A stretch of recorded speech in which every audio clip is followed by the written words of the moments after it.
Celeste, sorry. Okay.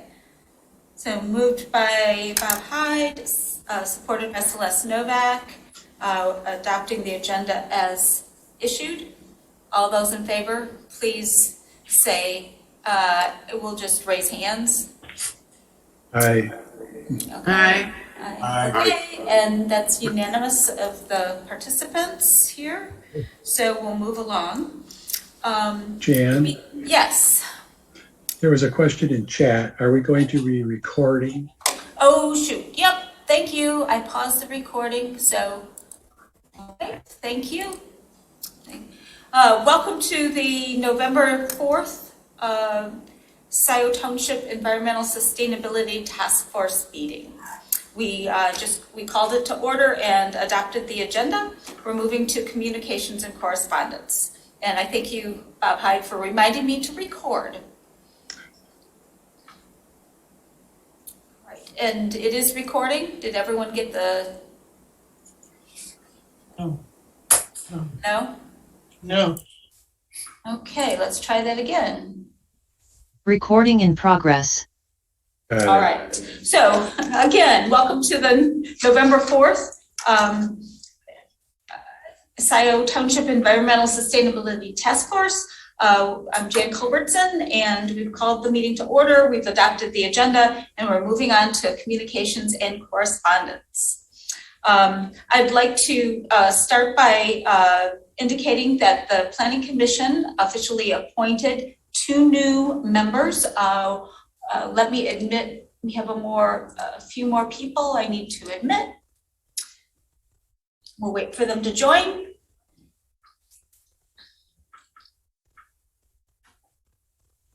Welcome, everyone. We are on communications and correspondence on the agenda. And the Planning Commission appointed Marty Mayo and Suzanne Flowers officially to the task force at their last meeting. And so I'd like to invite Suzanne, you can go first, and Marty to just do a brief introduction. And also I'd like to, because we have new task force members, to do a quick round robin, and task force members can introduce themselves. All right, Suzanne. Okay, Suzanne Flowers. I'm a Scio Township resident of about almost 8 years, so still fairly new, but really grateful to be a part of such a wonderful community. By day, I'm a transportation planner for the Washtenaw Area Transportation Study. So I help bring federal transportation dollars to our not only township, but within the broader Washtenaw County community. I also sit on the Scio Township TAP committee. And so, I'll keep it short. Great, thank you. Marty, welcome. Thank you very much. I'm a resident in Scio for 35 years.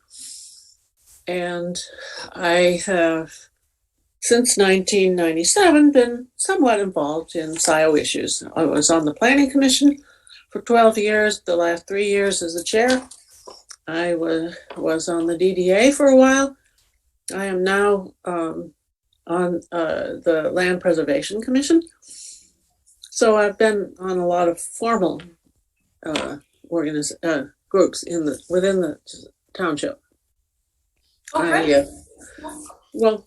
Okay. I studied German in college, got a PhD in German, and moved on from there. That's great. So, well, welcome. And Marty, because I wanted to also announce that we did receive an email from Jacqueline Courteau, and because of a family emergency, she is going to be gone for at least the month of November, and there may be some other extenuating circumstances. So, Marty, if you would step in for her in the, we have some work groups, and we have one on resiliency and emergency preparedness, and I can introduce you to those folks, and if you could kind of be a part of that group, that would be awesome. Sure. Okay. Hey, Jan. Yes. Marty, did you say yes? I did. Yeah, okay. I said, Yeah. sure.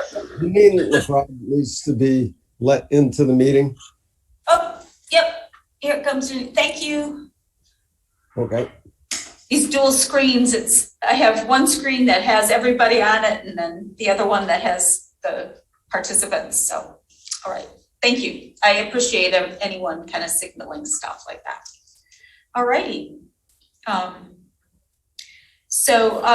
Then if everyone could just do just a quick sound bite, maybe name a little bit of your background and which task force working group you're in. That'd be great.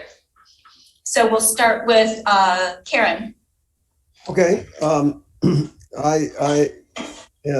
I joined Marty on the Land Preservation Commission for Scio Township, and I'm also on the county's environmental committee. I forget what it's called, but you know, it's about climate change and getting a climate action plan together for the county, and that's happening. And I've also got a little farm here on Scio Road. I've been here for about 30 years, but farm's only about 10 years old. It's an organic vegetable farm. It was a CSA for a while and blah, blah, blah. That's enough. Yeah, thank you. Kathy. Okay. Can you hear me? Yes. Okay. So I am a relatively recently retired elementary school teacher. I've been living in Scio for about 20 years. Raised my kids here and so on. Elementary school teacher specializing in science pretty much, but I have kind of a varied background because my bachelor's degree in college was in economics, and I worked in the mayor's office in Ann Arbor when I was first out of college before I went back to school to become a teacher. So now that I'm retired and have a little time, especially during a pandemic like this, I wanted to get involved with the community. That's my story right now. I'm on the transportation subgroup. Thank you. Charlie.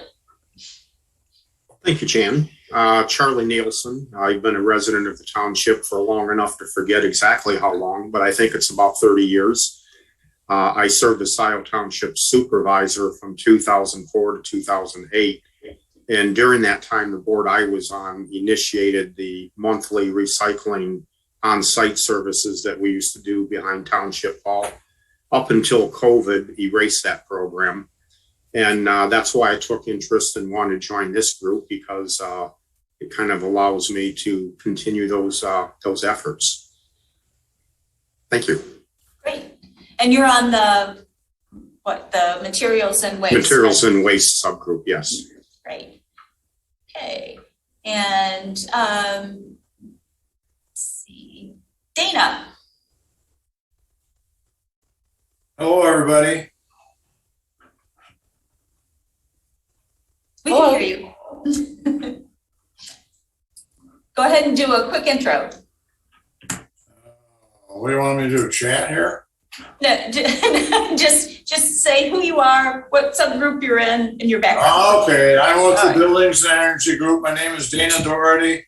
I've been a Scio Township resident for 45 years. I'm a retired engineering consultant in private practice. I've pretty much been involved in a lot of environmental projects throughout my entire career. In fact, this will be a second go around on renewable energy. Say in the 1980s, I developed, was involved in probably about 40 small scale hydroelectric renewable energy projects throughout the United States. So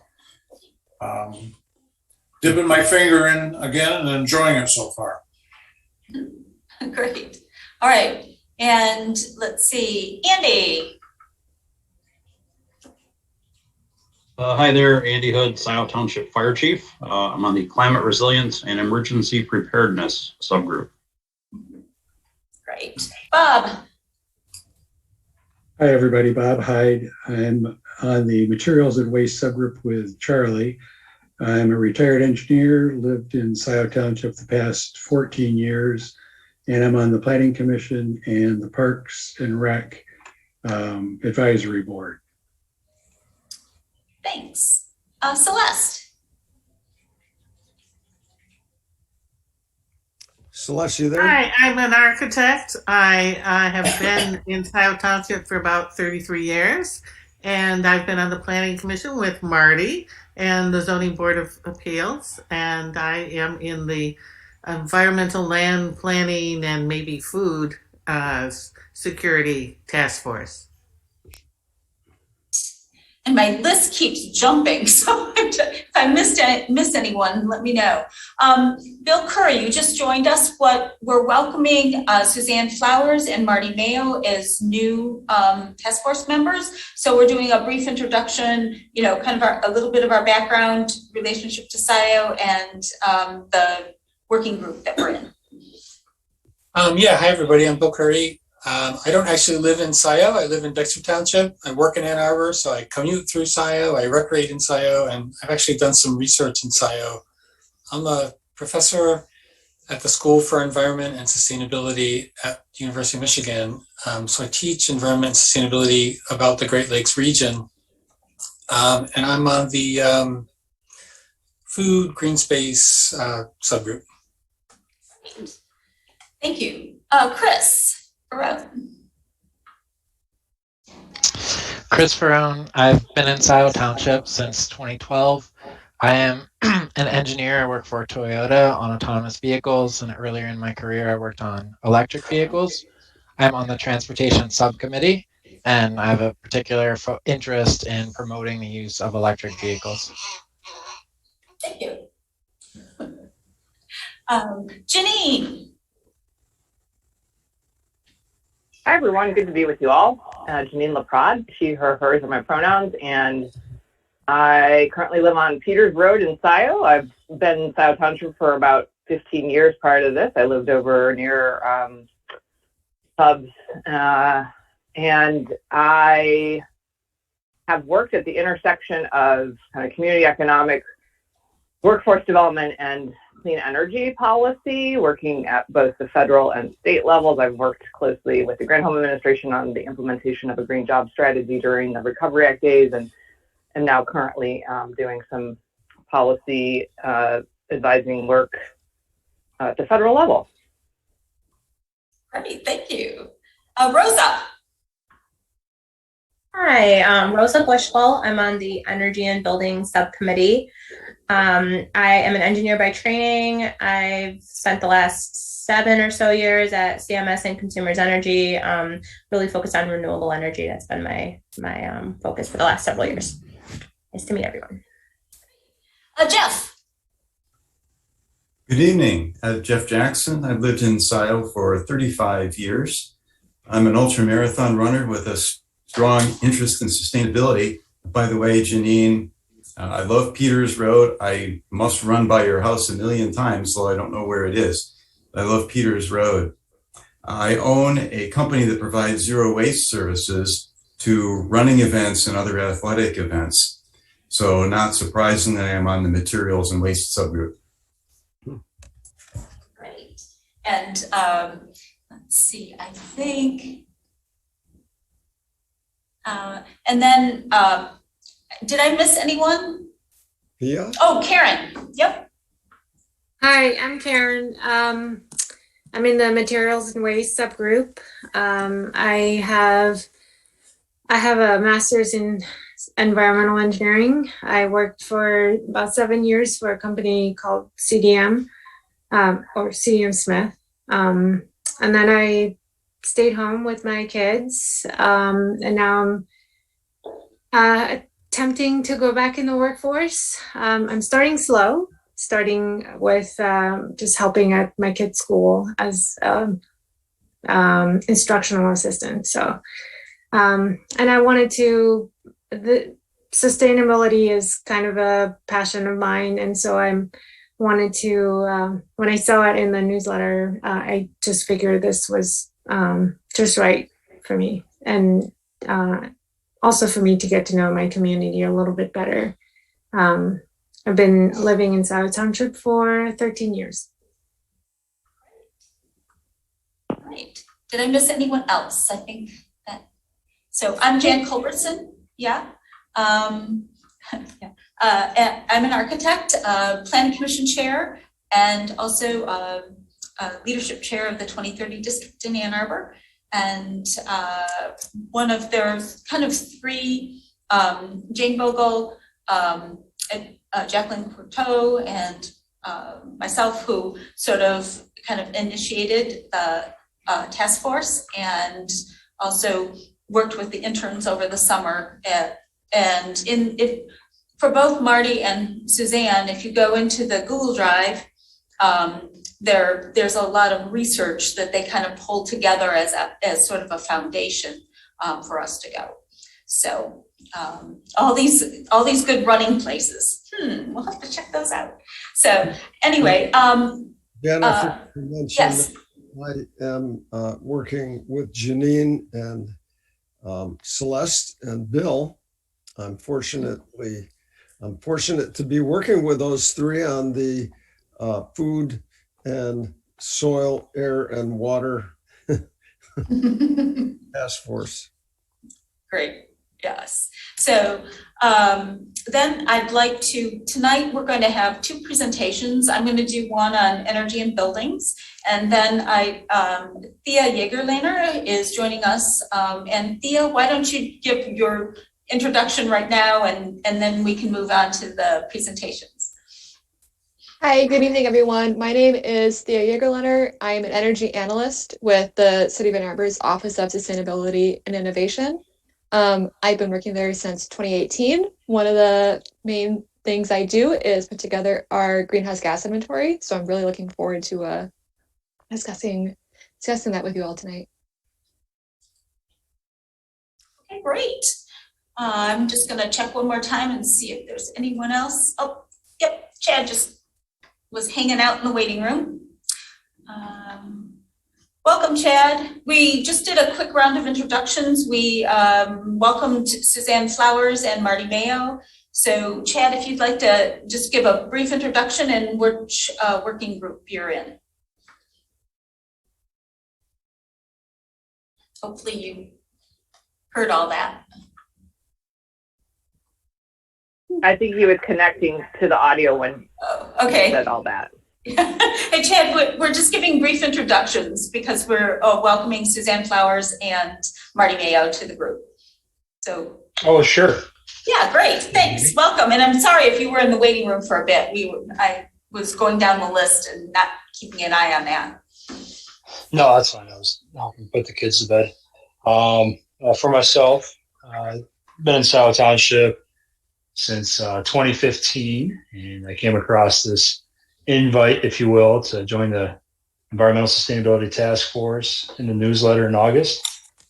Reached out, wanted to see if I could offer my services through DTE and as a project manager, and really just kind of see how, we go from no action to getting something done. I got to admit, the last steps we've been through just with the progress we made to date, it's quite mind-boggling. I thought there was a lot of granularity in what I do at work, the nuclear industry, but it seems like every change has its challenges. So nothing's going to come easy, but nothing easy was ever worth not doing. So just glad to be here. Great. Thank you very much. So I'm going to go ahead and share my screen. Hopefully that pops up for everyone. All right, how's that? Lovely. Okay. All right, here we go. All right, so as an architect, I've been involved obviously with buildings since I was licensed in, I've been working since 79 and licensed in 83. And that was I've always been interested in renewable energy. And our very first house, I put on a greenhouse, and we had phase change rods and 55-gallon drums with water in them. And anyway, that was my beginning. And so I've been there ever since then. So this is a really important aspect of greenhouse gas emission reductions to me. So Yeah, all right. We're kind of using our atmosphere like a sewer. You really don't often see CO2, but boy, you know, we really pump out the tons of it every single day. And really, most of you probably know that what happens as we emit this is that layer, it's like an insulation blanket for the planet, and we continue to thicken it. So really, it is a climate emergency, and I think if you guys are following some of what's happening with, you know, COP26 and some of the policies and the declarations that have happened around us, the My Healthy Climate, the Governor Whitmer has put out some climate goals. And ultimate carbon neutrality at 2050. Washtenaw County has a climate neutrality goal of 2030. The city of Ann Arbor has a climate goal of carbon neutrality by 2030. And we also have one of our big challenges in this area is that DTE does have a 100% renewable goal of 2050. And when I started doing these presentations, you know, DTE had a fuel mix that was 85% coal. So, and that was about 5 or 6 years ago, and they're down to about 50%. So we're making progress. It's just not fast enough. So timing is everything in an emergency. Okay, you think of you know, a flood emergency, a fire, whatever. So timing, you know, your response time is critical. And I want to start with a little good news, and that is, if you look at all the US building sector CO2 emissions, you know, we have been bringing those down, even though we've been expanding the square footage that we have of buildings. And a lot of that is, you know, better building codes, better technology, and also all of the heating and cooling equipment, the efficiencies have increased dramatically. But if you look at the IPCC reports, you know, if we look, we have a budget, all right, just like a financial budget. We have a carbon budget that's projected. If we use up this much carbon, we're going to exceed the 1.5 degrees Celsius, which, you know, some folks say, you know, we have a pretty good chance of exceeding it anyway. But if you look at these carbon budgets, and if we use a carbon budget of about 500 gigatons of CO2, we have a 50-50 chance of staying under that 1.5 degrees Celsius. At 340, we have a 67% chance of staying under that 1.5 degrees Celsius. So, you know, you want to flip a coin to see whether we're going to have catastrophic climate change, or do we want to do something about it? So we've been, you know, we look at the, you know, the multiple goals of carbon neutrality, and the 2050 goal is no longer reasonable. I don't want to flip a coin, 50-50 chance, are we going to make it or not? And so the science is saying we need to really pick up our pace and decrease our emissions by about 50% globally by 2030, and then you know, get to carbon neutrality globally no later than 2050, and many people are projecting by 2040. And so this is really what the 2040, which is the current science, saying if we want to really keep it between 1.5 and 2 degrees Celsius, we need to phase out and have zero CO2 emissions. And it probably means getting to carbon neutrality and also doing some CO2 capturing, because there are some industrial processes and so forth that are going to be very difficult to eliminate emissions. So we have quite a challenge. This is like a toboggan run. I don't know, you know, a triple black diamond. If you ski, it really means we have to do things. We have to take very aggressive measures if we're going to meet this challenge.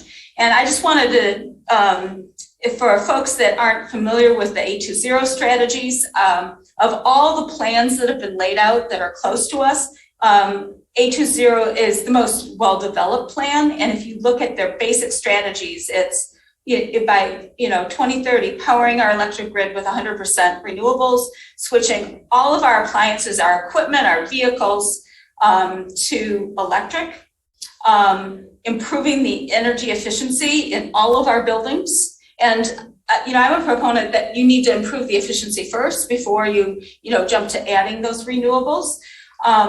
Reduce the miles we travel in our vehicles.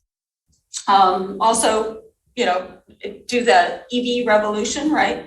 And significantly change the way we use and reuse and dispose of our materials. And of course, because we're already experiencing some of the climate effects, enhance the resilience of our people in place. So I think those are really key strategies. And if you look at a lot of climate action plans, those are the basic themes. So where do buildings fit in? So globally, buildings are about 40% of all CO2 emissions. And Thea, I think in Ann Arbor, it's even higher, right? What are you? About 2/3. 2/3. So buildings are a significant portion of our emissions. And I've been involved with Architecture 2030, which I think started, somewhere in the early 2000s. And it was Ed Masria founded it. And Ed Masria wrote, I call it the Bible of a passive design and solar. And they've really done a lot of research. A lot of it's been funded by DOE, with RMI, and they're involved with the Institute for Market Transformation. And they've really done the research on what it's going to take to transform our buildings. And they really look at 3 different kind of sectors. The new construction, and we need to move to zero net carbon buildings as soon as possible. And possible is now. Really look at energy upgrades and the transformation of our existing building stock, but also be concerned with embodied carbon. So what does that really mean? And it's really looking at adopting more stringent energy codes, adopting what's called the Zero Code, which we have an opportunity to do in Michigan with this next code update, and eliminate any kind of natural gas, fossil fuels from our building sector. So I want to just hit each of these briefly, because you take different strategies to affect these different building sectors. So new construction. One is even the state of Michigan currently is in a building code update. And the code under consideration is the Iecc 2021, which is the newest energy code internationally. And it's also based on ASHRAE 90.1 2019. Currently, if we adopt this code, we're actually jumping a code cycle to do it. And what's most important about this code is there's an appendix. It's an optional appendix CC, which is the Zero Code. And the Zero Code, we'll talk a little bit about the Zero Code in a minute, but it would be transformative as far as our new buildings. So design a very efficient building, make it all electric, and then look at on-site and off-site renewable energy. So those are kind of the key components of new construction. So the Zero Code, this is an appendix. This could really be adopted in Michigan, in Scio, in Ann Arbor. What an optional appendix means is that there's the energy code that is uniform over the state. And then an optional appendix is different authorities having jurisdiction have the opportunity to adopt it. So what it would mean if Scio would adopt this is all new buildings, they would have to be designed to the energy code, and then they would have to address the remaining energy needs of that building by either on-site renewables or off-site renewables. So that would transform the new buildings. So what it's saying is all new buildings have to come into our community with their own 100% renewable energy production.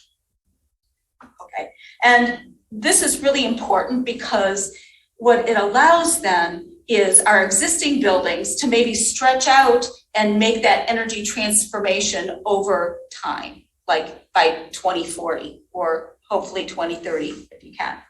So this is really key. And, you know, can it be done? Well, one example that's actually breaking ground in Ann Arbor is Viridian at Kamifar Park. If you haven't heard about this development, you need to go on the website and look at it. It is actually going to be, it's going to generate more energy than the development needs, and they're sharing it with an affordable housing.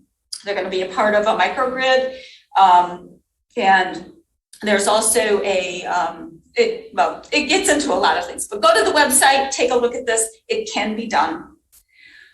Existing buildings. Okay, we're going to look at existing buildings a little differently because obviously there's quite a bit of investment involved in transforming our existing building stock.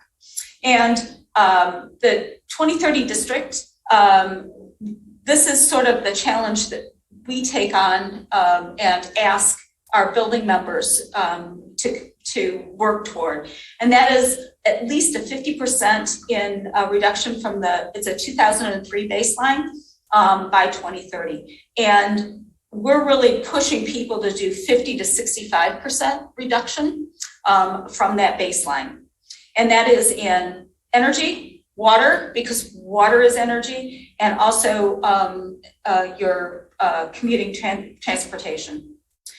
And so what's important about dealing with existing buildings is trying to figure out when buildings get upgraded, when they do equipment replacements, when they change ownership. All of those are points where you need to have that decarbonization plan and execute it. So you want to align with those intervention points with existing buildings. It's really hard to make somebody do something if they still have 10 years of life in their HVAC system or whatever. So you treat existing buildings a little bit differently. So you want to go through, and the intervention points are, capital improvement cycles, purchase, lease, renovation, any kind of life safety upgrades. So you really want to make sure that people understand the decisions that they can make at those intervention points and invest appropriately. So decarbonizing building operations, we actually have an awesome case study in Scio, Metal Lark Design Build. They are almost net zero, and they are on a well, and they have a variety of solar, and they also have EV car charging. So it's an excellent example of how to transform through a renovation and applying renewables, trying to get to net zero. So, all right, why do we want to decarbonize? And especially it's the moving to electrification, a lot of people question. There are some co-benefits around it.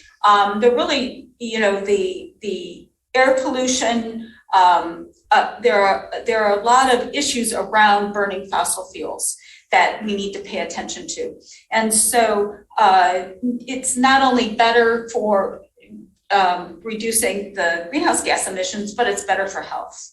And if you look at that, just lately, there have been a lot of studies, especially around, children and, housing stock and so forth, really looking at the pollutants in a house environment because of burning of gas. So there's one other part of decarbonizing the built environment that a lot of people don't talk about, and that's the embodied carbon. And why is embodied carbon important? And of course, Architecture 2030 has a challenge for embodied carbon, and that is really to reduce it by 65% by 2030 and zero embodied carbon emissions in 2040. And what is embodied carbon? It's all the materials and the energy and the CO2 emissions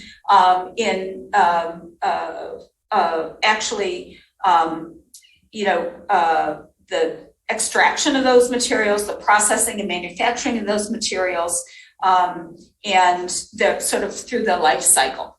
All right. So why is that important? If you look at the building sector, okay, about 11% of that 40% of CO2 emissions is in the materials that we use for building. And what's even more astounding is 23% of that is in three products: concrete, steel, and aluminum. So this is, as we reduce our operational energy in building, the embodied energy becomes more important. And that's over time, you never, that embodied energy is always an investment. So that CO2 that went up in the atmosphere for all the materials you're using in your building is always there. Okay. So, the idea is reuse your buildings, reduce the amount of materials you're using, and then look at sequestering CO2 in those building materials. Key strategies, look at your, 55% of the carbon footprint of a building is in its foundation and structure. So if you really attack where your steel comes from, your concrete mix, you can make a big difference. And this is just, a couple of the things. Okay, if you buy steel that's produced in an electric arc furnace, it has 50% less CO2 emissions. In this region, we don't have any electric arc furnaces. So how do we get there? All right. Concrete. We had a task force locally. We've now come up with concrete mixes that reduce the CO2 emissions of concrete by 40%. All, as of January 2022, all cement in Michigan, the only kind that will be available is called a limestone Portland cement. It automatically reduces greenhouse emissions by about 10 to 15%. And then we have some other things with well-graded aggregate and adding slag. So you can do it. You can do it now. And then just kind of as a summary, this is where we need to be.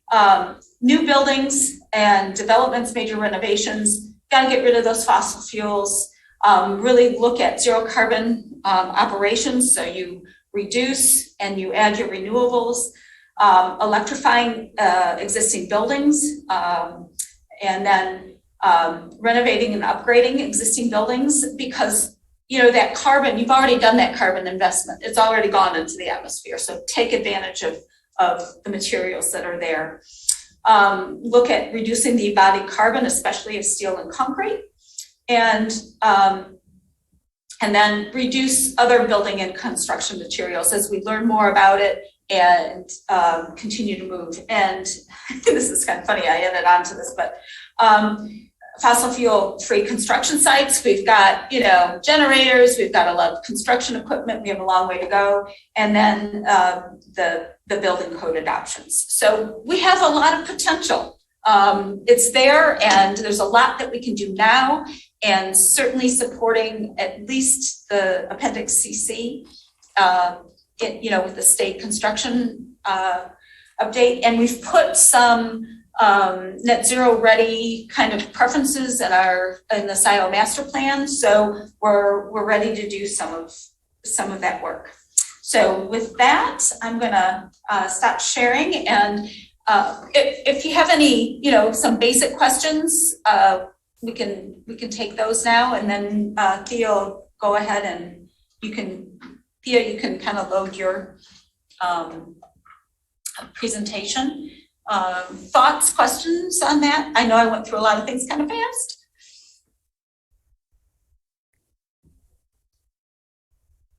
It was an awesome presentation.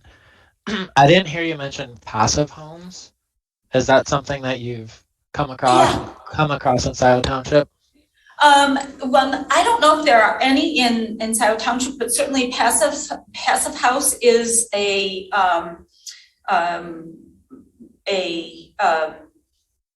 should say there's details and especially air changes per hour kind of specifications for passive houses.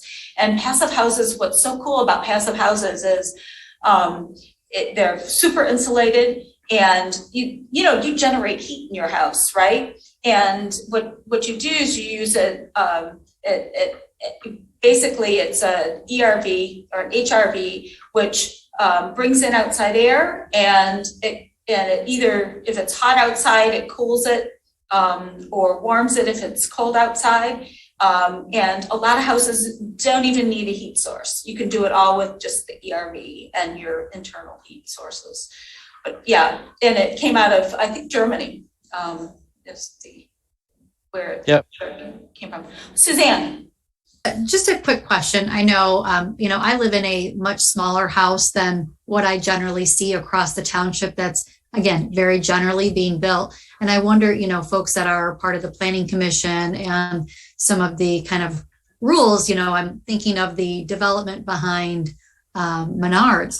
Some of those houses are enormous. And, if we're really looking at long-term systemic change, that to me seems to be a low-hanging fruit. And I wonder if this group has ever discussed about not having, 6,000-7,000 square foot houses because of the amount of energy that are actually being used to build those, $10 million homes.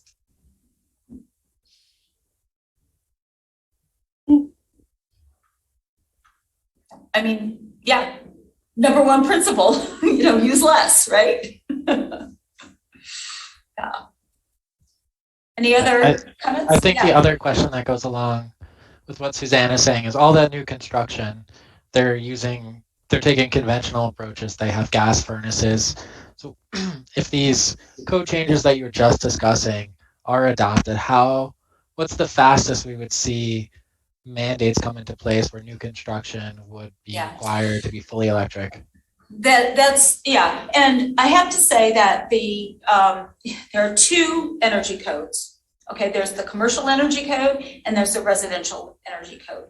And in Michigan, the home builders have fought actually the commercial code is more stringent than the residential code, which makes absolutely no sense. It is, and it's because the home builders have fought for a lesser code all the way through, every time it comes up. So in this round, there are quite a few environmental groups that are very active.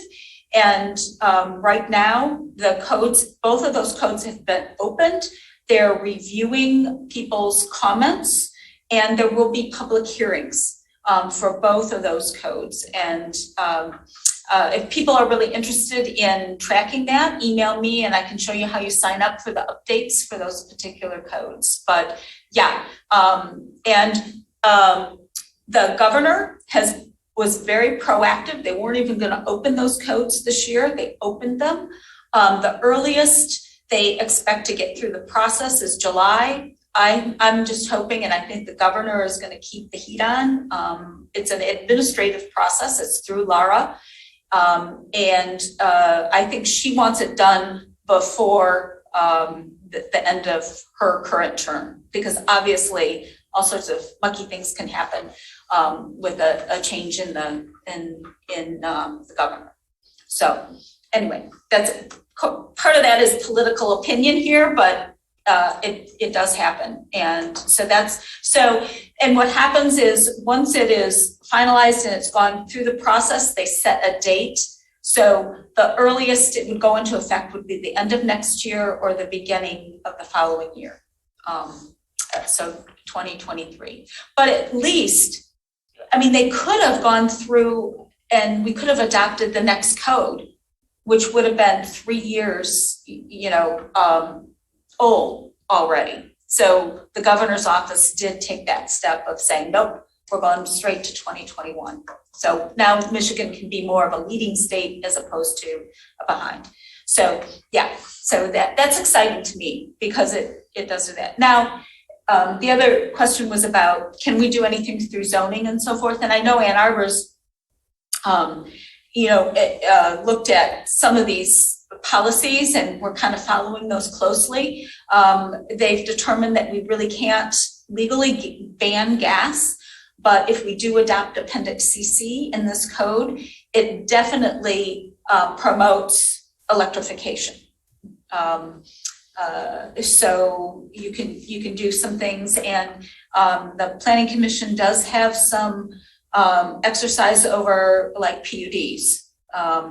So if someone's coming in with a PUD, we can, say that it's a community benefit to come in as a carbon neutral building.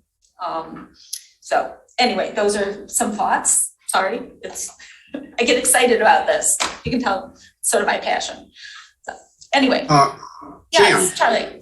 Yes, the question I have is, how much confidence is there that as we electrify more and more and move away from fossil fuel energy creation, that we'll be able to generate that amount of electricity? I've heard that is a struggle even today to keep up with demand. So I guess that'd be my concern. Can we keep up with that demand without burning fossil fuels to try to keep up with the demand? What's interesting is any one-story building, unless you have some really intense processing loads, can easily be now today carbon neutral. The payoff is about 8 to 10 years, with the current, so how many one-story buildings do we have in Scio? I think they just did a study, Theo, with the sustainable utility, right? That if they covered all the rooftops in Ann Arbor, they would have more than enough renewables for the city. So it's, you are, transitioning, but that's why efficiency is important too. When you come in and you're also doing the EV charging and so forth, it is going, the use of electricity is going up as fossil fuel use goes down, but that's a transition that we need for sure. Okay. All right, Theo.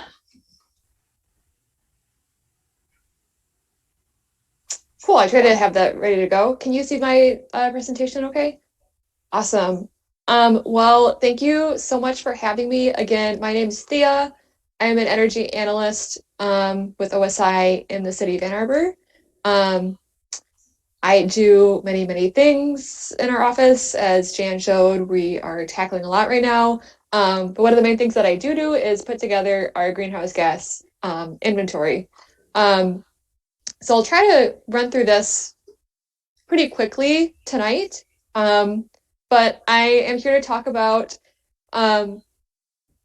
greenhouse gas inventories, different types, community-wide and local government, why we do them, what they do, and what the process is like creating them and putting them together. I'm not going to run through really in-depth details of actually like how to calculate certain sources and whatnot. I'm happy to provide support or answer questions on that, but I'm going to stay pretty surface level this evening. So this is the City of Ann Arbor's community-wide greenhouse gas inventory from 2019. I conduct this inventory on an annual basis, and it's one of the most important guiding information that we used in the E20 plan. As you can see, different sectors represent different portions of our community's greenhouse gas emissions. So this inventory really helped us prioritize action areas. As Jan pointed out, 2/3 of our emissions come from buildings. That's why a lot of our actions in H20 focus on reducing the emissions in our buildings. Our inventory also helps justify our actions because we're able to quantify the estimated greenhouse gas reduction of what we're proposing. So why do a greenhouse gas inventory? There are many, many different reasons, from just kind of having a starting point, knowing which sources of emissions are largest and should be prioritized. It helps you set emissions targets. Jan showed that great graph that we need to really accelerate the trend of emissions reductions, and that's one way of knowing whether or not we're on track with our actions. They can be really, really powerful for public transparency. And then one of the reasons we do it so frequently is because we're part of these third-party commitments and are required to publicly report our greenhouse gas emissions to show that we're meeting those commitments. But ultimately, it's really important to know why you're doing a greenhouse gas inventory, because that will help drive a lot of the answers to the questions and decisions that I'm going to run through tonight. So something to keep in mind, and think of the goals that you want to get out of a greenhouse gas inventory. Cool. So what does a greenhouse gas inventory cover, and how do we put them together? So answering why you want a greenhouse gas inventory is a helpful design tool, and it helps answer how these universal principles fit into your inventory. So these are the 5 universal principles behind all greenhouse gas inventories, and they make sure that they remain both relevant and credible for the parties that rely on them. So relevant means that they reflect the emissions of the organization and serves their purposes for decision making. Complete means that they account for all the account for all emission sources within their chosen boundary.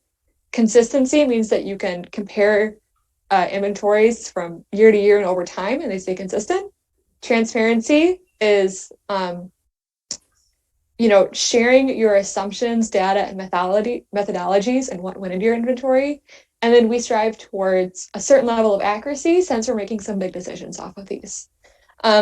I will also add the caveat that completing a greenhouse gas inventory can be a bit of an investment of time and resources. So I view these principles more as a spectrum than checking a yes or no box. For example, with accuracy, I could spend my entire year trying to get a perfectly accurate inventory, but that would leave me no time to actually pursue action that's reducing emissions. And so you kind of look at, back to, why am I doing this inventory? What does it need to do for me? And am I meeting the principle to the level that I need to achieve that goal? So once we have a good understanding of why we're doing an inventory, what we hope to accomplish, there's some decisions that we make setting up and defining our inventories. So there are 2 scales of greenhouse gas emissions inventories that are relevant to local governments. One is monitoring your own government's operations, and the other is expanding that to view emissions at a community-wide scale, which is that graph that I showed to start. So local government operations inventories are what they sound like. They only look at your municipal operations. While it's a smaller scale, we do it to set priorities and goals at the scale of your own operations. So those could be setting emissions reductions, renewable energy goals, energy efficiency goals, electrification goals, so on and so on and so on. There's a specific protocol that we use to do the local government operations inventory. And the boundary that we look at, again, it's our own municipal operations. And then we define it either as operations that we have operational control over. So the municipality is the one actually doing the operations. You can, pull the lever and make the change, or something that you have financial control over, and therefore through your purchasing could make a financial decision to choose a more renewable or lower carbon intensive option. Local government operations inventories can be also a little bit easier to put together because you're mostly using your own bills and your own tracking to put these together. So it's likely, I'll go over what it includes, but it's looking at, your own utility bills. It's looking at a government's own, diesel and gasoline. So the smaller scope and having it be, data that you likely already have in-house makes these a pretty easy to at least do the required emissions sources. There are also community-wide inventories. Again, as they sound, the scale is your entire community. And again, whereas local government operations goals, the scale matches the scale of the inventory, same here with communities. Again, there's a specific protocol that we use. It's generated by Iecc, and it's called the US Community Protocol. And the boundary of this inventories are not based on control, but based on geography. So we draw a geographic boundary of the city, and we use that to define what we're inventorying. Whereas local government operation inventories are kind of cut and dry, community-wide inventories, we look to more of telling your community's story. And again, that's why we want to know why we're doing this inventory. For the City of Ann Arbor's community-wide inventory, I focus on community-wide activities. So that's what emissions are occurring with the largest activities within the City of Ann Arbor. Other scales or views that you can take is looking at what do we have a significant influence over? So what emission sources are we most likely to be able to change? Or maybe we want to focus on household consumption. And what is a typical household consuming, or creating your own story. So there's some really cool guidance on how to set these up. Something I'm currently looking at doing with the City of Ann Arbor is a consumption-based emissions inventory. So looking at what are we consuming within Ann Arbor, and how does that relate to the emissions associated with that consumption. When we set up our inventories, there's some things that we do with timing. The basis for inventories are typically on a calendar year. That's pretty standardized. So when you pull up someone's inventory, typically you know it's on a calendar year unless they specify for another reason. One thing that we do too to track progress is we set a base year. So even though someone may put together an inventory in 2021, you don't need to start inventorying in 2021. It's best practice to go back to the earliest year that you have data available for, and hopefully pick a year that's generally normal. 2020 is not a good year to pick. A year with like a crazy polar vortex might not be representative, but we want to go back as far as possible to try and have some basis to track our progress too. Best practice recommendation is to do these inventories on an annual basis. However, inventories do take a little bit of time to do and maintain. So again, I would refer back to why we're doing a greenhouse gas inventory. Tracking emissions necessarily doesn't reduce them. And so if we know what our priorities are with inventory, that can help us pick the best appropriate frequency. Maybe the public wants to see an inventory every year, and then maybe it should be annually. Maybe you find that your primary emission sources are your buildings, and you want to track it more than annually, but you want to track that through benchmarking them, and so on. So this frequency, I think you can find a frequency that matches both the time and effort that you have available and your priorities to actually have some time and effort to apply to making change. We cover more than just carbon dioxide in our greenhouse gas inventories. While carbon dioxide is the majority of our global emissions, other greenhouse gases are quite more potent, and that's why it's important to keep track of them. For example, HFCs, or things that we use in refrigerants, can be pretty wild. And those tend to be released accidentally. So when things that use refrigerants fail, or someone does kind of a bad job replacing it and those get accidentally released, we call those fugitive emissions. The other main type of emissions are emissions that we get from combusting greenhouse gases. So when we combust methane, we get CO2, or when we just release methane into the air as a fugitive emission, it's 25 times as powerful as global as carbon dioxide. In terms of what we actually include, you may have heard about this already, and if not, don't worry. We use these terms scopes when we talk about greenhouse gas inventories. So scopes let us know how directly related the emissions are to that organization or community that's reporting them. So scope 1 emissions are those that are directly related. Those tend to be on-site or hyper-local combustion of fuels, so either stationary or in our vehicles. Scope 2 is electricity that we directly consume. Because we tend not to have power production on site, it's reported separately from the combustion of fossil fuels. And then we also have these like very broad scope 3 sources that can't be significant, but tend not to be required to track if you're doing an inventory, but can really help tell your story. For local government operations, those can be both upstream and downstream. So goods and services that you purchase, waste that you get rid of, and so on. In our community, the scopes are a little bit different. With local governments, we're really looking at,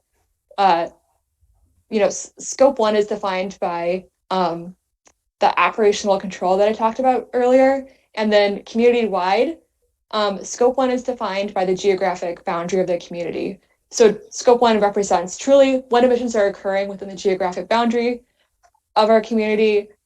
Scope 3 is what's related but occurring outside of that boundary. And then scope 2 represents electricity because it's such a unique but big source of emissions. When we quantify emissions, there's two ways that we generally do so. One is calculation-based. It's a simple equation of how much activity of that emission source occurred, and then what emissions intensity are we applying to it. These calculations can vary in quality, whether we're directly tracking that activity or its carbon intensity, or if we're making a lot of assumptions to estimate it. A lot of times with community-wide inventories, data tends to be available on a county-wide basis, so we might be scaling data down. Our data might not be available as frequently as we'd like to update our inventory. We can also directly measure emissions. Large sources of emissions are typically required to actually measure and report out on those. For example, like landfills, anywhere where there's a lot of combustion of fossil fuels, like in energy production. There's actually been some people that have proposed that let's just get rid of inventories and just directly measure, emissions related to geography and focus on emission reductions that way. When we put together inventories, there's a lot of existing information on how to put these together. So I talked about those protocols. And again, those are just like guidelines and requirements that make it easy. One, you don't have to come up with a methodology, and then they tend to be related to the US in particular. It'll help point out data sources and whatnot. There's also organizations that provide support. One of them is Iecc, which provides support for local governments to do their greenhouse gas inventories. This image I have on the right is like an online tool that they provide if you'd rather not make your own spreadsheet into an inventory. Some cities have gone with consultants to put these together. I personally do our greenhouse gas inventory internally with Excel templates. I've kind of pretty much automated those templates. So once I kind of made an investment of time getting those set up, now once I have the data on hand, it's almost immediate turning that into our community-wide greenhouse gas inventory. Something some cities and communities pursue as well is data verification. So if you're doing an internal inventory, getting that data verified on some basis, this is a check. When we look at where our emissions are actually coming from for our local government operations, they tend to be from our buildings and transportation, and those are the two that are typically required to report out on. Not only are there the obvious sources there of electricity consumption and fossil fuel combustion, but also refrigerants that I talked about. So it's common to track how often you're replacing, equipment that uses refrigerants, or how often are you filling up those refrigerants, both in maintaining a fleet or maintaining your facilities. And there's lots of options to expand that inventory beyond just what's required into what story you want to tell and what's important to you, and any other scope 3 emissions that are important for you to track. That might be emissions associated with materials and goods and services that you purchase, commuting and travel, any activities that are outsourced but still significant, waste disposal. Again, not required, but just I would say in terms of usefulness for you, figuring out what's important and meaningful to track. And again, that's just highlighting while facilities and transportation is all that's required, you can certainly take it a few steps further. Community-wide, it's a bit wider breadth of what's required to include in your inventory. Obviously, with buildings, we're looking at electricity consumption and fossil fuel combustion. With our transportation, we're looking at on-road passenger trips and freight. We also look at the energy used to treat our water and wastewater, and then emissions associated with our solid waste generation. But these can get really broad. There's really good information on, going into the many other categories or expanding these categories to different emission sources. I can really take it as far as makes sense. I think there's a lot of opportunities for collaboration between Ann Arbor and Scio Township, and also with the 2030 district. As I said, I have spent a lot of time on this, and so I can help identify appropriate data sources to use, ones that might take less time to use and gather, resources that we use. One thing that's helpful of being in a similar location is a lot of our carbon intensities or emission factors are probably the same from Scio Township to Ann Arbor. So things like the emissions factors of transportation that's going on, or electricity that we use.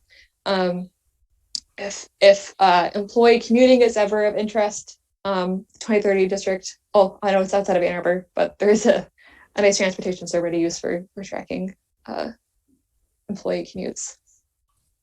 And so once we have a greenhouse gas inventory set up, it's best used to evaluate how things are going over time. So when we look at it, evaluate what are the largest sources of emissions and what are priorities to look at to make reductions. Are you meeting your goals over time of reductions? Are emissions intensities trending over time? So it's kind of best practice now, setting emissions reductions targets and making them be science-based. So as Jan went through, with science is telling us how much emissions reductions we have to do and what pace that we have to do them. And generally, when communities set reductions goals, we set them in terms of population. So if our city grows or shrinks, our emissions levels scale with that. More people or less people doesn't really change our goal. We're still working towards the same thing. When we maintain a greenhouse gas inventory, there's some things that we do. One, it's best practice is to keep track of all the information that you've already established. So keeping track of what emission sources you're including, what data you're using, what assumptions you made, what methodologies you're using, what your boundaries are. That's all best practice, just so 2 years later, when somebody else is doing the next greenhouse gas inventory, we can maintain consistency. One thing that we do is if major changes happen, we go back and adjust our base year. So that could be, maybe you change how you calculate something, maybe you found an error. If it's a local government operation, maybe you now outsource something that used to be internal, and it's just reflecting that change in your base year, so you can continue to compare that trend. There's also really cool management tools. One that I really like is contribution analysis. So once you have a greenhouse gas inventory, you can directly associate emissions reductions of specific activities to certain sectors of your inventory. And then I also mentioned you can pursue auditing and verification. I'll share this presentation slide deck with Jan, and I just throw in some links of Ann Arbor's greenhouse gas inventory, the protocols that I mentioned, and some of the tools that I mentioned. Another great resource is the EPA, which provides some pretty accessible walkthroughs of setting up an inventory. Thank you so much for your time. I know that was a lot to cover and probably something I could spend hours talking to someone on, but I'm happy to answer any questions now. I'll put my email in the chat if anybody has any additional questions they want to follow up on too. But thank you for your time. Thank you, Theo. That was enlightening. How far is Ann Arbor along on their greenhouse gas inventory, and how long have you been at it? Yeah, in 2018, I updated a greenhouse gas inventory with some more emission sources. So I threw in things like commuting, some other things that weren't necessarily required. And so I was only able to bring that inventory back to 2015, just because, again, we don't want a base year that doesn't have all the emission sources that we're accounting for. The first Ann Arbor greenhouse gas inventory was collected for the year 2000. So I also maintain a very simple community-wide greenhouse gas inventory that we can compare back to 2000, and then this more expanded one from 2015 onward. Okay, and what kind of staff do you have? Is it all done internally by City of Ann Arbor staff, or do you outsource some of this work, or what? Yeah, I truly do all the calculations. So most of it is, one, you identify the data sources that you need and you reach out and track it down, whether that's emailing and requesting aggregate data from DTE. There's a few, data sources you can use for transportation. Sometimes it's asking for from our Ann Arbor Area Transportation Authority, can you send us your fuel consumption of last year? So that takes a little bit of time just because there's so much data to pull together. And then the other half, as a one-time setup, was going through and getting all this data and scaling it in such a way that I was able to do activity level times carbon intensity for our community. So once I had that set up in 2018, I now have this spreadsheet that once I have the data for each year on hand, I plug it into this template, and it's almost an immediate calculation. So you're the sole member of the team. Is that true for the greenhouse gas inventory? For the inventory, we have a large team in OSI. So again, as I mentioned, inventories are a trade-off of time and investment, and actually doing, going and doing climate action. So we try and free up as much time as we can for people to actually pursue the actions that we're excited about. Well, I suspect maybe Jan has spoken to, but we want to undertake a inventory, and so we're trying to figure out how exactly we want to do this. We've thought about maybe using interns from C's or Graham's Institute, Sustainability Institute. I would assume that you would be available to help us out. Maybe we can pick your brain a little bit on how to approach this. Yeah, I'm definitely happy to provide some support. There's some things I've discovered, like new data sources especially for transportation, things that can be really time saving. There's also a neat source out there called Google Environmental Insights. And so Google has starting to do greenhouse gas inventories for almost every community in the US. Some of it's not very accurate, but it's certainly a starting point and can show year-over-year trends. So I think there's a wide range depending on availability of time and resources, of kind of a first order inventory down to as specific as is helpful. Okay, thank you. You're welcome. Chris. Thea, great presentation. What would you say is what would you say your inventory, how has it influenced your actions most impactfully? What have you learned from your inventory that has changed the direction of what you're moving to address the problem? Yeah, I think if we didn't have a greenhouse gas inventory, most of what we would be doing would be around solid waste. So probably most of what our actions would be doing is increasing composting, trying to ban plastic bags and single-use plastics. And while that's important, what the inventory shows is that isn't the primary driver in our community for greenhouse gas emissions.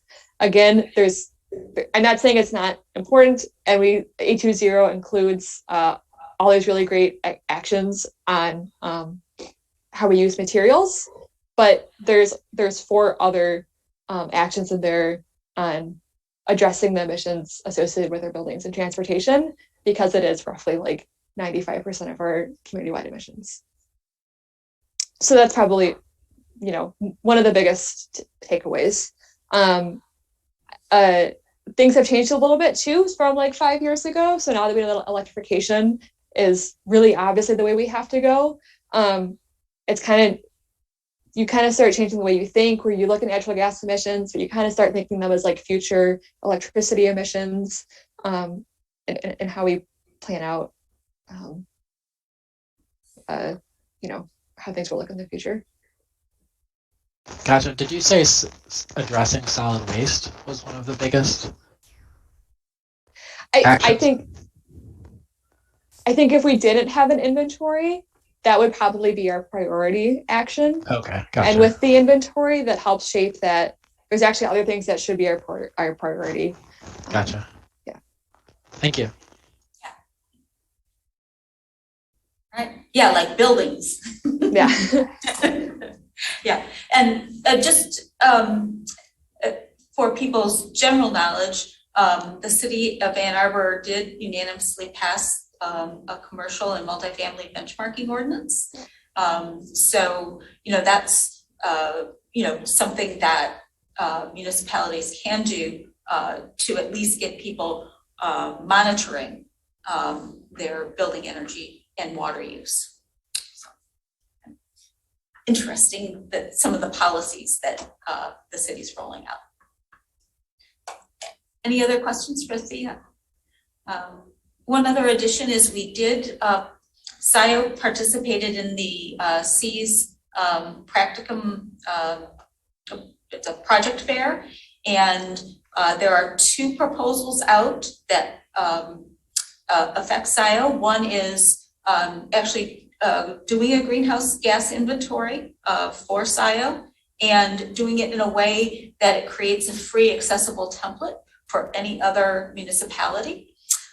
So hopefully, if that happens, Thea can, help out a little bit with that, because we think it should be, accessible and easy for any jurisdiction to do a greenhouse gas inventory, because it's pretty fundamental to climate action. The other one is looking at the community outreach that would be needed as we develop our plan. How do we reach out to the community, and with education and policies and all of those things? That's a second project. Both projects had 20 to 30 students that came through. It's like speed dating on the internet. And we should know, I think it's I don't know if it's before January or in January, if we get a team. Those teams generally some start during the summer, but they would finish up in 2023. So that's sort of the timing for that. But the experience that I've had with the teams have been phenomenal, because you have a faculty advisor, and they really do good work. So, all right. So we're running along. So what we wanted to thank Thea, and you're welcome to go. You're welcome to stay. Really appreciate your time, because I don't know anyone else that has the. Oh, Suzanne, you had a question. Sorry. No, you're good. Okay, that was just the applause hand. Okay, great. So with that, I'm going to open up for, if you could hang out for a little bit just to see if the public has any questions for you, Theo, or any other responses. If you could raise your hand if you'd like to address the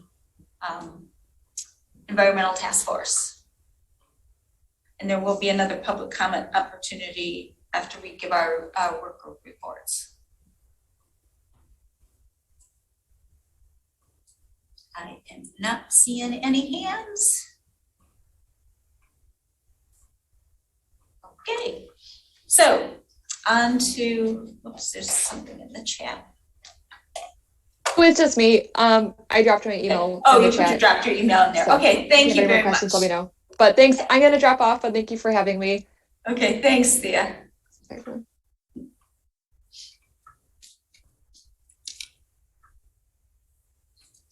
And what's so awesome is I knew Thea when she was in elementary school. It's so great to see, you know, so yeah, all grown up and doing like amazing things. It's so cool. All right, so let's go to our working groups reports. If everyone could, you know, kind of make them just kind of quick where you are, what you've been looking at. Energy and buildings, Dana. Yes, Jan, and thank you very much for your presentations. I have to say, I think buildings and energy are in good hands with you being a key member. Well, I will first talk about our last meeting that we had as a subgroup. Several of the items on there I think we've covered already in our discussions. So a data hub status, I guess we're making some progress on that, but minimum to date. The building stock analysis with the accessor, Jan, have we done anything with that at all or not? Not yet. We're waiting till we get our buildings benchmarked, and then that's probably to be put in the plan. All right. So we're looking at a benchmark, and I don't think Steve's with us tonight, is he, Jan? But anyway, when we met with Detroit Edison, we've had a couple of meetings with them, virtual meetings, and in one of them, they indicated that they had started a fleet advisory service in October.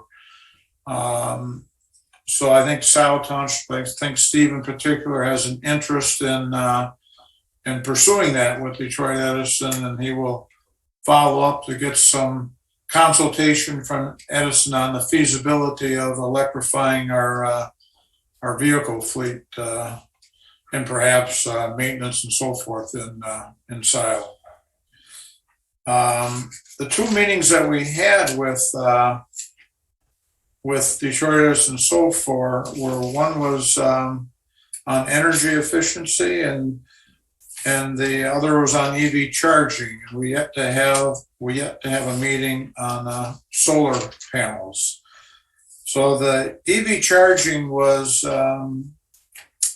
informative as to the rebate program that Detroit Edison has for both residential and commercial was detailed a bit. And I suppose most everybody knows that they provide a $500 rebate for a level 2 charger, which is what you would typically put in a home for a vehicle. Level 3 or a supercharger is a rebate up to $55,000. And I believe they indicated, Jan, that this was to recoup the capital cost of installation, which I found that to be a very high capital cost for a level 3 charger, but perhaps so. There is currently a waiting list to get on those for Detroit Edison. They have funds for only 90 installations in their service area, so they're fully subscribed at the moment. But as I said, they're hoping to extend the funding and program in the future, so they are having a wait list. One of the things that was interesting to me as an engineer was that level 3 in particular require pretty detailed analysis of Detroit Edison's system capacity to be able to service a level 3 site. So we can't necessarily assume that if we get involved in those, in particular some of our community-based electrifications, that Edison is necessarily set up to handle that without some infrastructure improvements on their part. Edison indicated that they have three rate structures that one can choose from. Your most expensive energy is peak times from 11 a.m. to 7 p.m. The average energy cost is around 15 cents a kilowatt hour, but if you can generate, or let's say charge your vehicle overnight at the lower rates, you will be paying in the range of 11 to 12 cents a kilowatt hour. And I did also notice that Anderson Economics did a study on the cost of power for EV versus internal combustion engines. And in that, they found that the charging costs vary significantly throughout the state, to as high as 66 cents a kilowatt hour at EV charging stations. So, the way these work is these charging stations are actually owned by the property owner, say Myers, for instance, and then the property owner can actually set the rate that you are purchasing your energy from at the EV station. For thus the disparity that they found in those charging rates. Energy efficiency, our meeting with them was also quite informative. And Detroit Edison has a wide variety of community resource programs available. We talked to them about our desire for community outreach and the possibility of partnering with them to attempt to create a program where we can, educate our populace. I think that's about it, Jan, for mine. Short but sweet. Okay, thank you very much. And we are recording those, and we will put links up. And so even if people didn't attend, they can join in, and any presentation that they gave or one-pagers or whatever will be with those resources. So I'm working with Mary Gillis at the township to add those to our sustainability page. All right, natural ecosystems and sustainable food systems.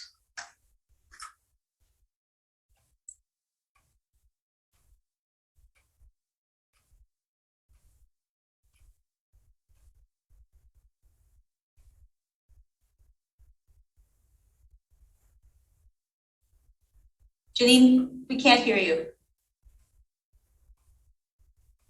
That's okay. Sorry about that. I was just saying, Bill is with us. Bill, Tim Redmond, and Celeste, and I comprise the work group right now. I'm putting in the note, or in the chat, notes from our most recent conversation. And Celeste had to leave. Tim, are you still with us?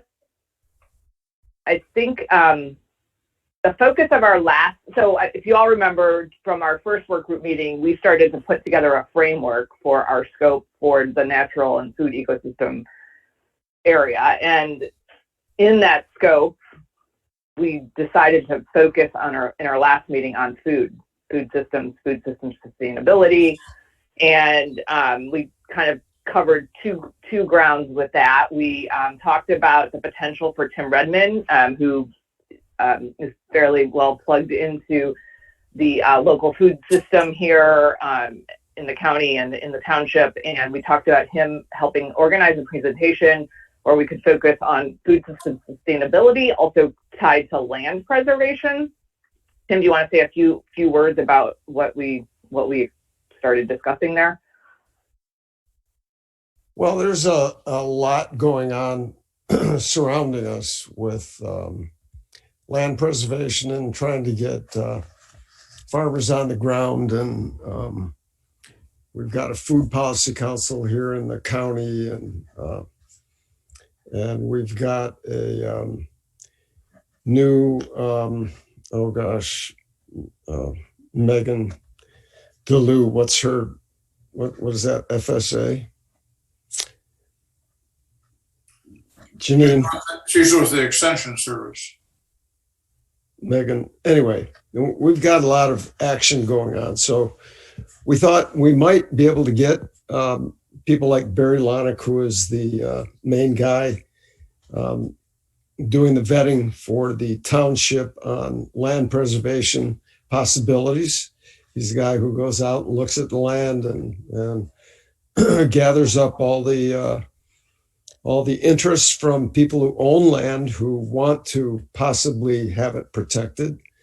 He and Jay Gerhardt, who is part of the MSU Extension, but also is part of the Food Policy Council here for the county, and Megan DeLue as well, who heads up the local conservation service. And the idea is to just have them on for maybe 5 minutes each and talk about what they do and why it's significant in our township and the county as overall, why it's significant for what our task force is about and what our smaller working group is about, which is food security and why that matters, and clean water, air, and soil, and those issues and how it all ties together. So that's the idea. What do you think?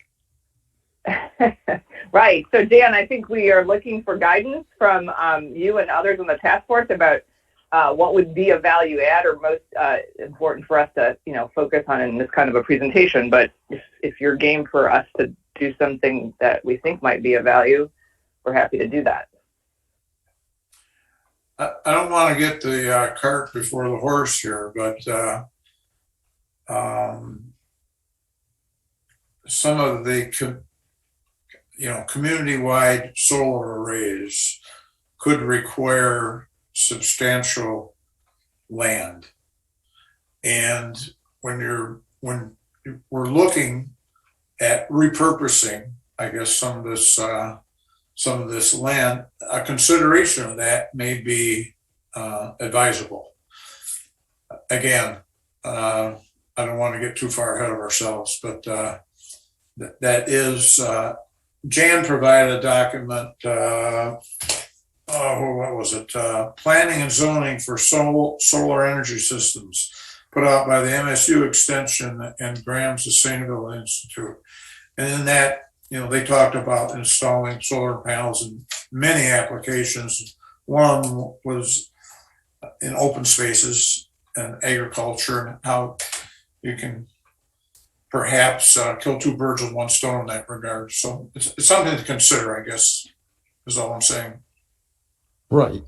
When land is preserved and when, a conservation easement is placed on land, it's still owned, it's still private property by and large. And so it's up to the property owner to do with that land what they want to do within the restrictions that the Land Preservation Commission establishes, which is usually agricultural or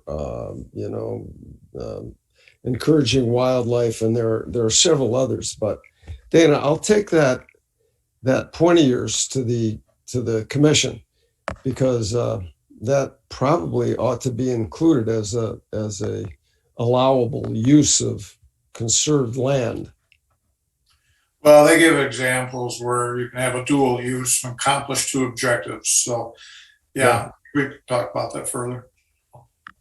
Yep. Yeah, and that's an excellent connection. And I think in general, we want to be looking at food systems, natural ecosystems, and land use in the context of township sustainability and climate, and what's happening in terms of climate change. Like, so for our food systems, like how far ahead can we be thinking about what we need to be growing locally, regionally, why, and so on and so forth, and how do we think of all these policies to meet that goal, but these other ones, like Dana, the one you're mentioning about solar. So the other thing we started to do was we looked at a climate action plan Bloomington, Indiana has done some really good work previously on some climate action and sustainability planning.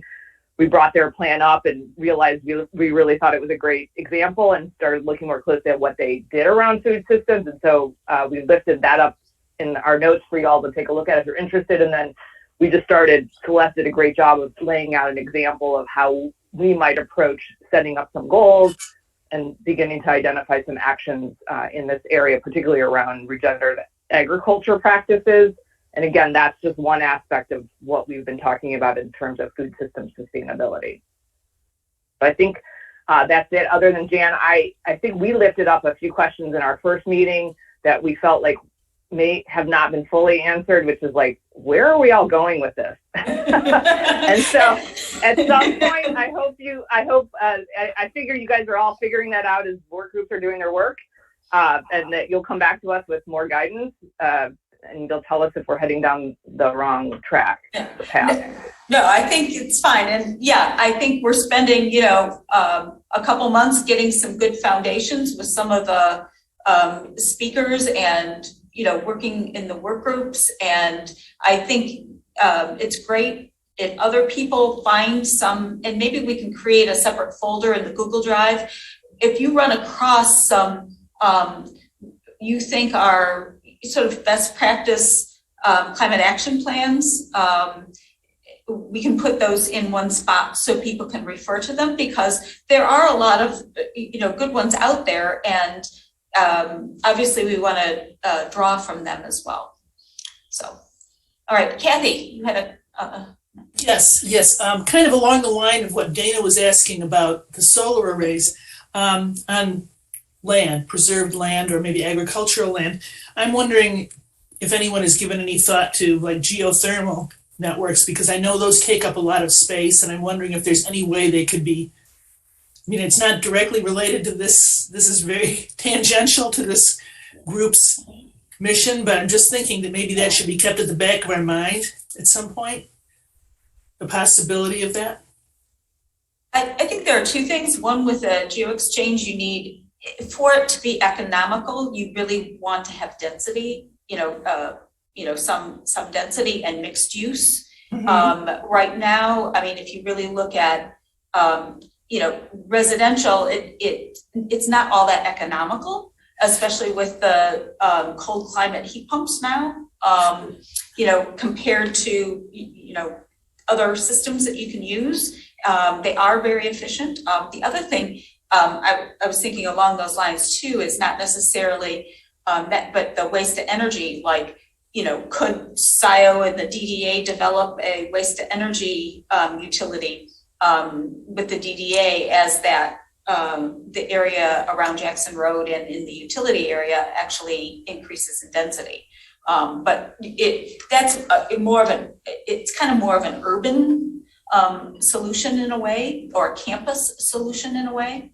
Mm-hmm. Because you need to have that density and that mixed use. So in certain areas of the township, it certainly would make sense. Yeah, I was thinking if we were going more into PUDs and denser development, that might at some point come up. But yeah, definitely, because the more you can share among the mixed use. Yeah. Right. Okay. Transportation and mobility. And just a reminder to send your notes to Kathy so that she can compile them for the minutes. And you don't have to outline the presentations, because we'll have recordings of those and the presentations themselves, Kathy. So that's good.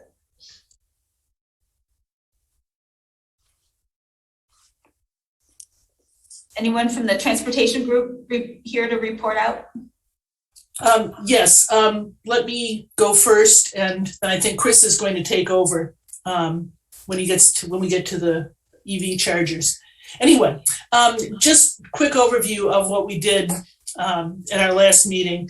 We spent quite a bit of time talking about the wave, because we didn't know that much about it. We were trying to figure out what exactly it could do for us, and we learned basically just from Googling and from their website that they have fixed routes starting from Meyer going all the way to downtown Chelsea.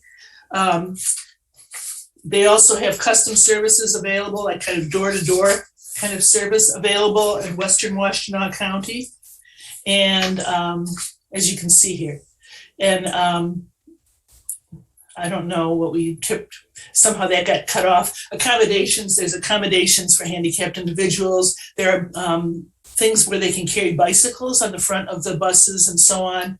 And that they had a new director come on board last, I want to say December. So yeah, about a year, something like that, not less than a year. She came directly from something like 10 years experience with AAATA and is aware, has a background in funding sources and innovative programming and so on. So we just kind of got ourselves caught up with that. We found that we had some questions afterwards that we wanted to get directly to her, and we were working on that this month.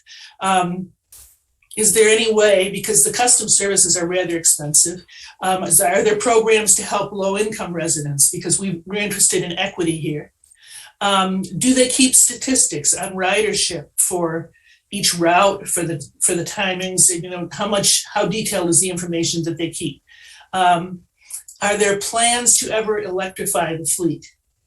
And can we help make mass transit this way more appealing by providing shelters, other amenities, you know, like bike racks, charging stations, I don't know, but walkways, trees, picnic tables, trash cans, any of those kinds of things. What can we do to make this more appealing option than it already is? I don't know what the ridership is like at this point.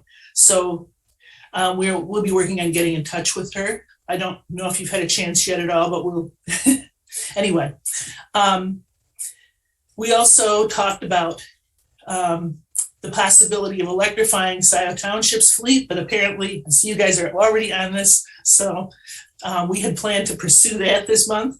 And we just kind of got caught up on where we are with all the multi-use trails that have ongoing work right now, are in the works. So with that, I'll let Chris talk about a little more about the EV infrastructure.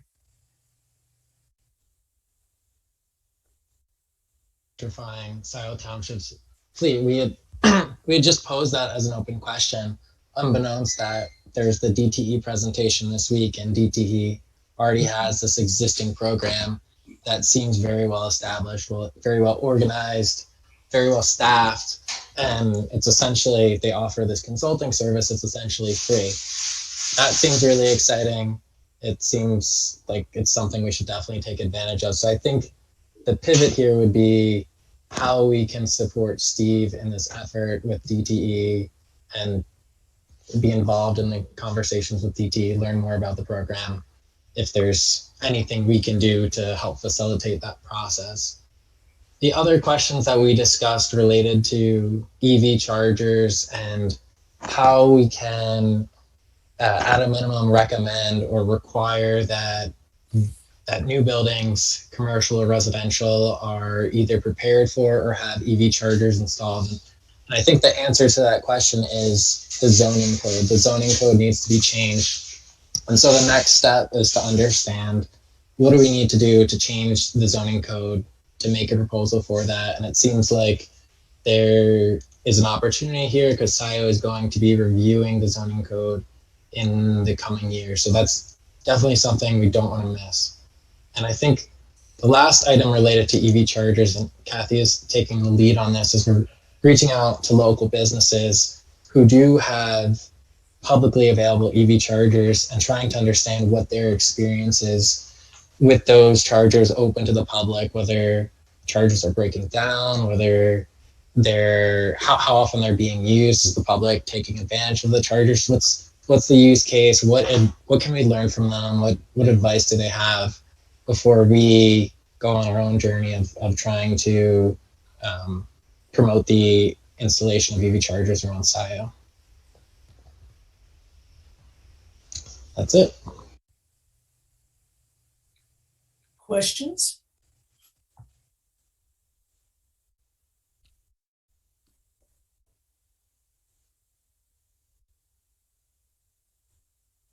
Material and waste.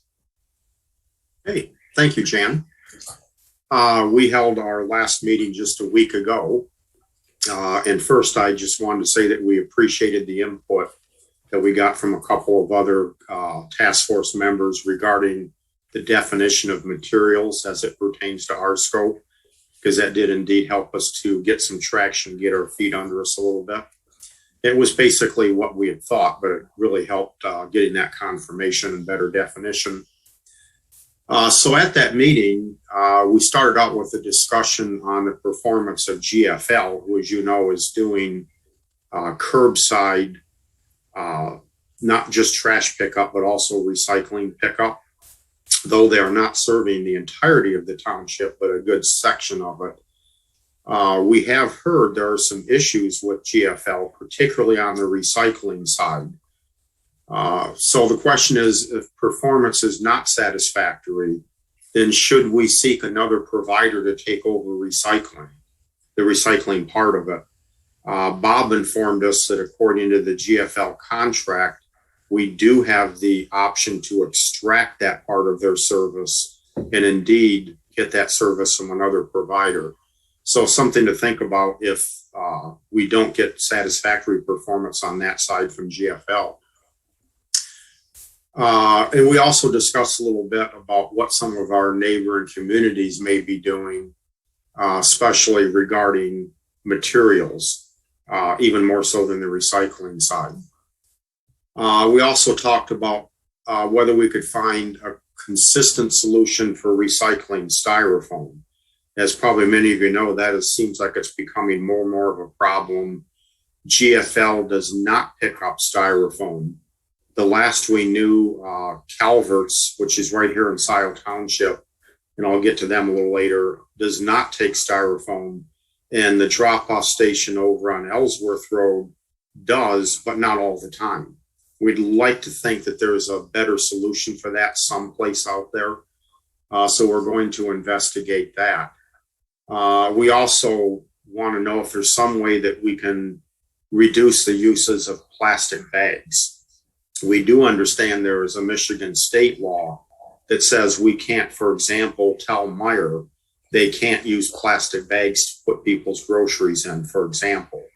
But are there other ways that maybe, if nothing else, we can encourage the reduction in use of plastic bags?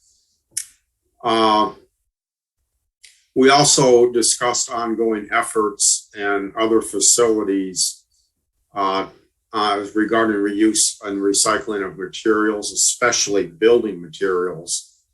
We do understand that Culbertson, which again is located just on Jackson Road right here in our township and is part of Recycle Ann Arbor, does take certain construction waste. We are going to find out, in fact, I'm going to take that one on to find out the extent of what they will take, both what kind of items and what kind of quantities. And is that something that perhaps could be expanded in some way? And that led into a discussion of, could we collaborate more with Culbertson and possibly help support an expansion of their facility if necessary to help improve recycling and materials in the township in general? Because it is a facility, again, located right here in our township and is probably underutilized by our citizens. We also are very, very interested in establishing some type of a composting program. We don't know if any of our restaurants or our food suppliers are doing anything along this line now, but we do like the idea of having some kind of program. We understand Ann Arbor has launched a program and is still kind of a work in process, but that's something we're very interested in, and we're going to do some research to see if there's possibly somebody out there could help us to provide that type of service in the future. We also had a general discussion and identified known recycle and reuse facilities in Washtenaw County and how and where can we collaborate with them. Of particular interest was the status of Ann Arbor's MRF, which is the Materials Recovery Facility, Zero Waste Washtenaw, Western Washtenaw Recycling Authority, the various thrift shops that we have right here in Scio Township and Dexter Townships, not only their recycling facility, which is similar to Scio's, except it's permanent, but they also have 1 or 2 cleanup days, which is something that we also had. Is that something that perhaps we can piggyback on or model from? Let's see, where am I at here? Also, Karen brought up this idea that we really, really liked, and that was it would be like a community event. As we understand, there's an entity out there called Buy Nothing of Scio Township. And the idea is that you get a bunch of people together, and I might have, say, an old toaster that still works, but I don't use it anymore. And rather than just throw that away, could I trade that? Not sell it necessarily, but trade it with somebody else that has some other item that I could use and they could use a toaster. And as we understand, that's the idea behind this. And Karen had this idea of maybe establishing something like that as a community type event. Scio doesn't really have many community events other than, say, the Jackson Road Cruise. The recycling events that we used to do monthly were sort of in that vein, but those are gone now. So really, we thought that was a really neat idea. It's a matter of how popular that could be. Could we find an appropriate venue for that and enough interest to establish that? But the whole real idea there is that reuse is even better than recycle. And then based on these various discussions we had various subgroup members volunteer to contact various entities, and Bob built a spreadsheet to track those contacts, who was contacting them, as well as the results of those conversations. I'd also at this point like to invite any other subgroup members to chime in on anything they would like to, starting out with actually calling on Jeff Jackson to tell us a little bit about the Thanksgiving turkey trot. Oh, thank you. It took me a second to get this thing to unmute. But thank you, Charlie. So yes, on Thanksgiving Day, there will be a turkey trot in downtown Ann Arbor. You can look up details on theturkeytrot.com. That is notable in that it will be a zero waste event, and the captain of the zero waste team will be yours truly. So we typically take several thousand people come there, and they run and they eat and they drink hot chocolate and they go home. We have gotten the total landfill from that event down to a single bag. So we are producing in the area of a few pounds of waste, and we're diverting over 95% of the event waste from the landfill. And that is something that the event organizer, RF Events, has been doing since 2016. So if any of you are interested in going out and getting a quick little run in before you dig into your mashed potatoes and such, I encourage you to check out the Turkey Trot. I also have some breaking news for you. And that is, as many of you know, this summer, the Regional Recycling Authority, WRMA, did a recycling bin audit of many townships in the area, including Scio. You may have discovered their work if you came out to your recycling bin and you saw an oops sticker on it.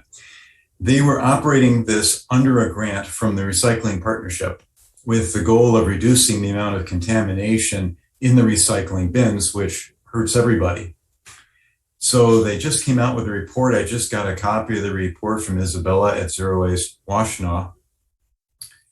And I have not finished digging through it yet, but one of the highlights is that as measured, the contamination rates in the recycling bins dropped from 19% to 11%, which is an improvement of 42%. So there's some real progress going on for us. By the way, they said the major contaminant in those bins was plastic bags and bagged recyclables. GFL does not take plastic bags. They do not like the recyclables to be bagged. They go loose in that cart. So there's some feedback for you all and some good news. Thank you, Jeff. Bob, Karen, do you have anything you'd like to add? I think you covered it pretty well, Charlie.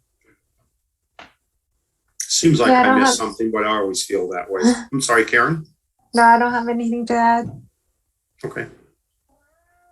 I would like again to encourage anybody that if they've got time on Thanksgiving Day to go check out that zero waste operation. It's a great chance to see how it actually works at a real event. Myself, I don't think I'm going to do very much running and survive it, but I'm definitely curious to see how the zero waste event works. So thank you very much, everybody. Great. All right. And by the way, the Ann Arbor MRF is open and operating. I think it was last week they got their final approvals. So yay. And is it correct that they sized that so that it could receive waste from the outside? Its capacity is greater than what the city of Ann Arbor needs. Do you know? Or Charlie, does anybody know the answer to that? That's exactly what we want to find out. That was our question. Are they still operating? And can we participate in that?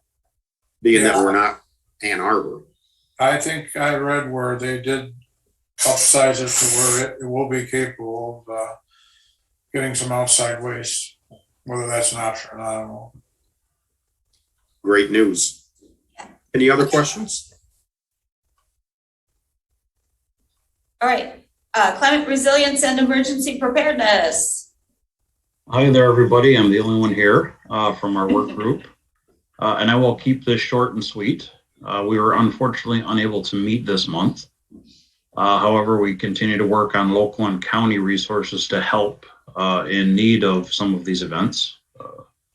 Power outage, warming stations, emergency supplies and such.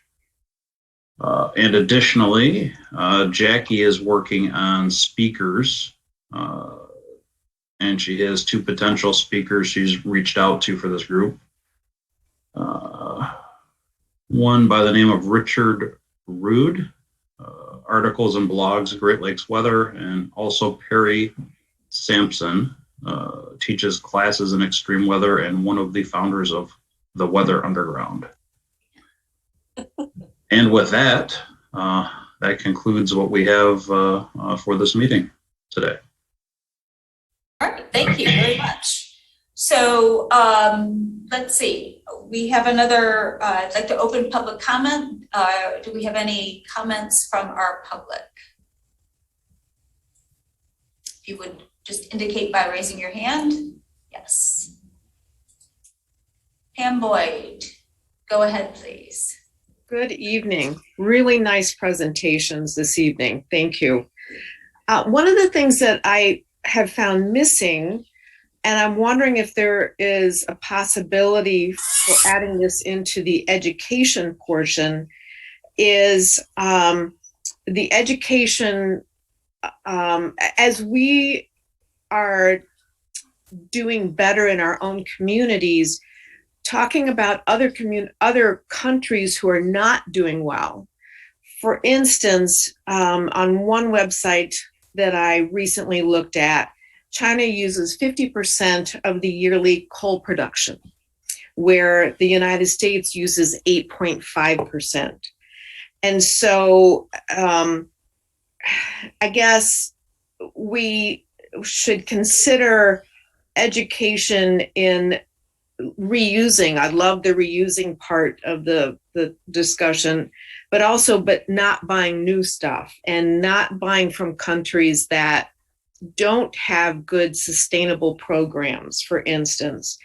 And even on food at Costco, and for the holidays, we're kind of planning on getting more food stuff as opposed to stuff and having food evenings. And my husband and I saw this great box of chocolate bombs at Costco, and we thought, wow, that would be really fun to have, just chocolate bombs one night. And we looked, because we're very good at this, we looked at the country of origin and it was China. And it's like, no, I want something local or at least, this side of the country. So is there any way of adding in, helping people understand the problems that other countries don't address in their manufacturing, to help local residents go, I'd rather spend a little bit more money locally to get a product or to barter and trade? Those are some of the ideas that I had this evening and listening to all of you. Thank you so much. Thank you, Pam. I think that really fits into this whole materials and waste piece is, sort of also the buy local and how to evaluate what you buy. Okay, good point. All right, anyone else? All right. Seeing no one? If I could, because I didn't get on my unmute button quite fast sure. enough when Andy was finished, but I happen to know Perry Sampson. In fact, I got him as a presenter for our astronomy club years ago. So if you could get him as a presenter, not only is he really, really excellent, he has an excellent sense of humor. And I think we would not only be informed, but probably entertained at the same time. So if you could get him as a presenter, I would highly encourage that. He's really good. Or get both of them. They could both do, 15, 20 minutes. It'd be great. Yeah. Okay. Then moving on to approval of our minutes. Do we have any revisions or changes to the minutes as drafted?